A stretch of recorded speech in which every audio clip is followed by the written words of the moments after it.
P6, today for maths I'm going to be doing a little bit of Samson with you, and then I'm going to move on to do some work on the mental maths skills that I noticed last week a few people were finding tricky in their mental maths assignment that they had to do.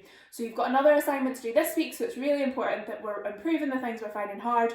So I'll do the Samson first, and then we'll move on to talk a little bit about 2D and 3D shape. Okie doke, for today's Samson we are going to be looking at doubles. So we'll start off with, I'm on the wrong page. Start off with number 1, which is 66 add 66. So I'll do this one with everyone. Now when we've got a double that is the same digit for the tens and the units, it's even easier. So we know that 6 and 6 makes 12, so we know that 6 tens and 6 tens must make 12 tens, which are 120. Now that was something people were forgetting to do last week just because they've not done Samson in a while. We need to remember that when we do 6 tens and 6 tens, it is 60 add 60, okay? So it's 120 or 12 tens, they're the same. As long as you remember 12 tens and put the 0 on when you write it down. So if we put those two together, we would get 132.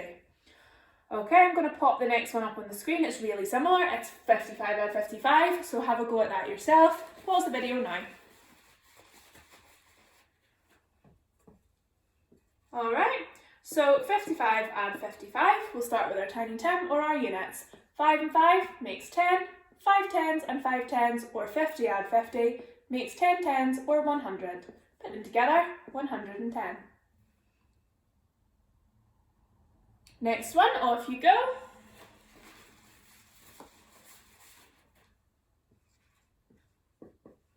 Okay, so we've got 87 add 87. So we'll do our 7 and 7 on this side, which is 14. And then we will do our 8 and 8 on this side, which is 16 tens or 160. Pop them together, we've got 174. Okay, so that one wasn't quite as easy because obviously the units and the tens are different, but when we know our 2 times tables or our doubles really quickly, these are super duper fast. Let's do 2 more together and then we're going to move on to your strip sheet. So our next one, 78 add 78, so write that down, pause me and give it a go. Okie doke, got 78 add 78, we bring our 8s over here, double 8 is 16. Double 7, 14 tens, 140. 70 plus 70, 140. 156 when we put them together. Alright, last one, 99 add 99. Pause me on this one.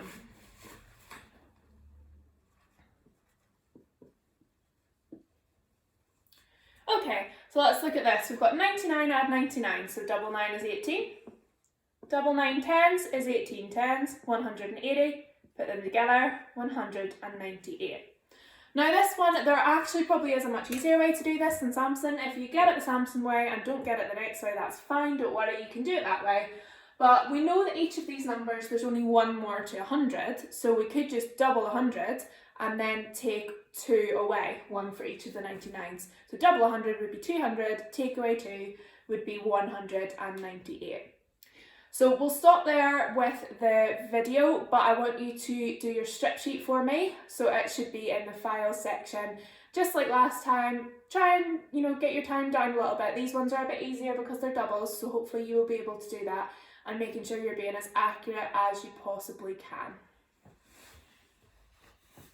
So I'm going to show you a few things that I picked up on during your mental maths quizzes on Teams last week that a lot of people weren't sure of. So I'm just going to talk through some of the stuff now. Bear with me, I've got a bit of a weird setup going on here. So the first thing that people found quite tricky was naming the 2D shapes. So I'm just going to talk through our different 2D shapes. I know you did cover these with Mrs. Bandara, but we'll just go over them again and make sure we know what they all are. So the ones along the top, we've got our square and our rectangle that you'll probably know. So the square has all angles and sides of same length. The rectangle has 2 pairs of the same sides and 2 pairs of the same angles. Over here we've got our circle, and then we have got our oval. An oval is just sort of a flatter circle. A circle has to be perfectly round. These ones here are all triangles, so pause me now, see if you can try and work out what those triangles are called. If you don't know, just keep watching and I'll go over them. Okay, so our first one is a equilateral triangle because it's got 3 equal sides and 3 equal angles. All of those angles will add up to 180, so they will be 60 degrees each. In this one here, it's an isosceles triangle, meaning it's got 2 sides the same, 2 angles the same, and 1 different.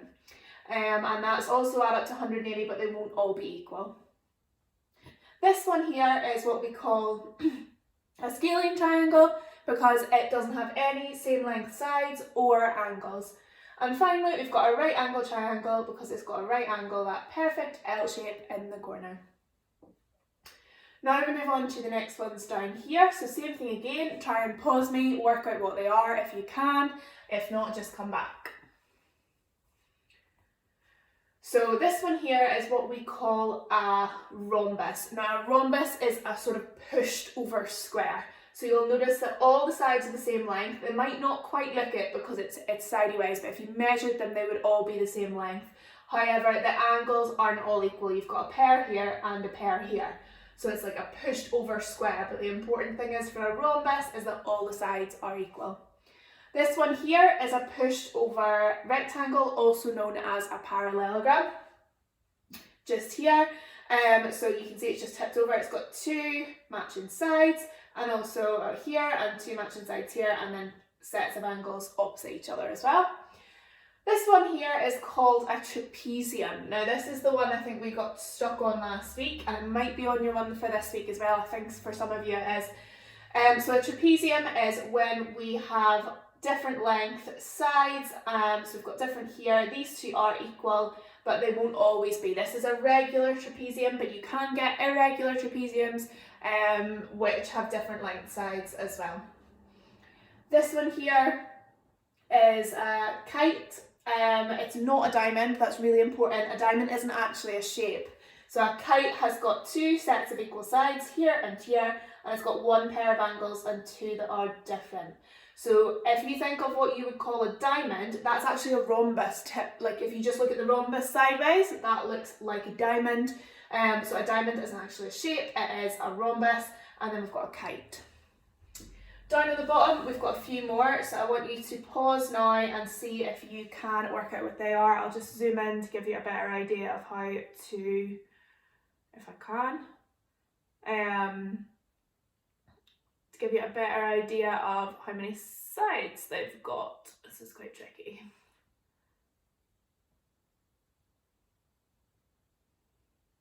Hopefully that's a little bit better for you. So if you pause it now and have a look and see what you think those are. Sorry about that, just had to cut the video off for a minute. Okay, so we'll start with this bottom row. We have got 1, 2, 3, 4, 5 sides on our pentagon, so that's our pentagon. 1, 2, 3, 4, 5, 6 on our hexagon. And then this one here, we've got 1, 2, 3, 4, 5, 6, 7, 8. So it would be an octagon. And then we'll cut this one. 1, 2, 3, 4, 5, 6, 7, 8, 9, 10. So it's a decagon.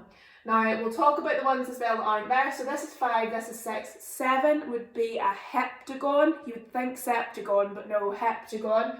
9 is a nonagon. 10 is our decagon for that one. So hopefully that gives you a bit more of an idea about some 2D shapes that I noticed people were finding quite tricky. The next thing that I want to go over is the properties of 3D shapes.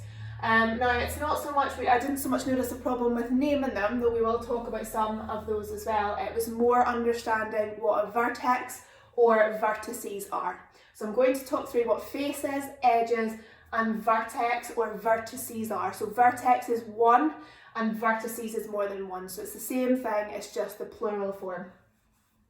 So on our cone you can see there are 2 faces. Now faces are the flat, or the bits that bit on a shape. So this is curved, but it's still sort of a flat surface. We've got one that goes all the way around the cone, and then we've got our base, which again is our flat. So there's 2 faces on a cone. Then we've got one edge, so the edge that goes around the circle. Now you might think that's more than one edge because it's obviously quite long, but it doesn't have any breaks in it, doesn't have any corners or vertices, so it is just one edge the whole way around because it is circular. So we've got our edge and then our vertex, which is our corner or our point at the top. So the cone's quite an easy one to demonstrate it on. If you look at the sphere, it's not got any vertices because it doesn't have any points. It's got one face and one edge that goes all the way around it. Our next one here, we've got a tetrahedron, which is also known as a triangular based pyramid. So it's got, it kind of looks a bit funny, but it is a 3D shape that's been drawn. So if you imagine a pyramid that's got a triangle at the bottom, so it's got the bit on the bottom and then 3 of the triangles around the sides, so it would have 4 faces. It's then got 6 edges, so if you kind of try and think it through in your head what it would look like, 6 edges, and then it's got the point at the top, here, here and here to make 4 vertices. So then we've got our cuboid, you can see that here. I'll not go through what they all are because they're on the screen, you can pause and have a look. You can see here there's a square base pyramid down here. We've got our triangular prism. The prism's a good one because whatever shape is on the end of it, you put that before the word prism. So technically a cuboid is actually either a square or a rectangular prism, but we call it a cuboid. Everything else though, you would say, for example, if there was a pentagon on the end, you would say pentagonal prism. If there was a hexagon on the end, you would say hexagonal prism. So once you get past the cuboid one, you just add the name of the 2D shape that's on the end, and then as it goes straight back, it becomes a prism. We've got a cylinder here. You can see it's not got any vertices either. There's no pointy bits on that shape. So hopefully that gives you a bit more of a clue of what vertices or a vertex is, as well as just a wee refresher on faces and edges as well.